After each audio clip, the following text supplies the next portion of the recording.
Hi అండి. అందరూ ఎలా ఉన్నారు? ఏంటి బోండాలు పట్టుకొచ్చింది అనుకుంటున్నారా?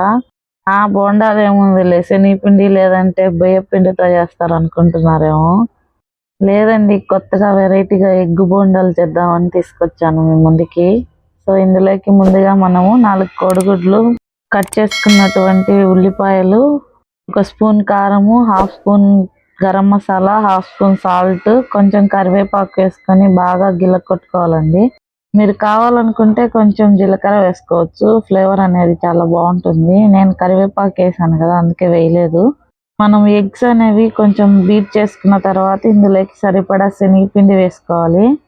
పిండి అనేది ముద్దలాగా చేతిలోకి రావాలి. అలాగే కొంచెం జారుడుగా ఉండాలండి, మరీ గట్టిగా చేసుకోకూడదు అండి. ఎగ్ స్మెల్ అస్సలు రాదు, సూపర్గా ఉంటాయి, ఫ్లఫీగా.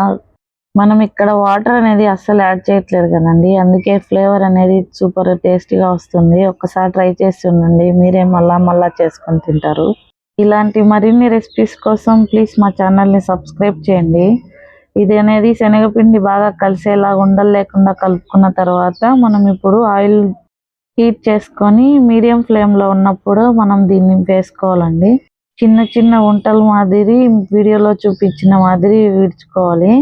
మనం ఎగ్ వేసినందువల్ల కొంచెం పొంగుతాయి, సైజు కొంచెం ఎక్కువ అవుతుంది. మనం ఇప్పుడు వీటిని కలుపుకుంటూ బాగా ఫ్రై చేసుకోవాలి, కొంచెం గోల్డెన్ కలర్ వచ్చేంత వరకు. అంతే అండి, ఎంతో టేస్టీగా ఉండే ఎగ్ పకోడీ రెడీ అయిపోతుంది. దీన్ని మనం వేడివేడిగా సర్వ్ చేసుకోవచ్చు అండి. ఈవినింగ్ టైం స్నాక్స్ లేకి బాగుంటాయి. ఎగ్ స్మెల్ లేకుండా ఫ్లఫీగా బాగా చక్కగా ఫ్రై అయి ఉంటాయి. లోపలకు కూడా శనగపిండి వాసన కూడా రాదండి. చూసారా ఎంత చక్కగా ఫ్రై అయిందో. అంతే అండి, థ్యాంక్ యూ.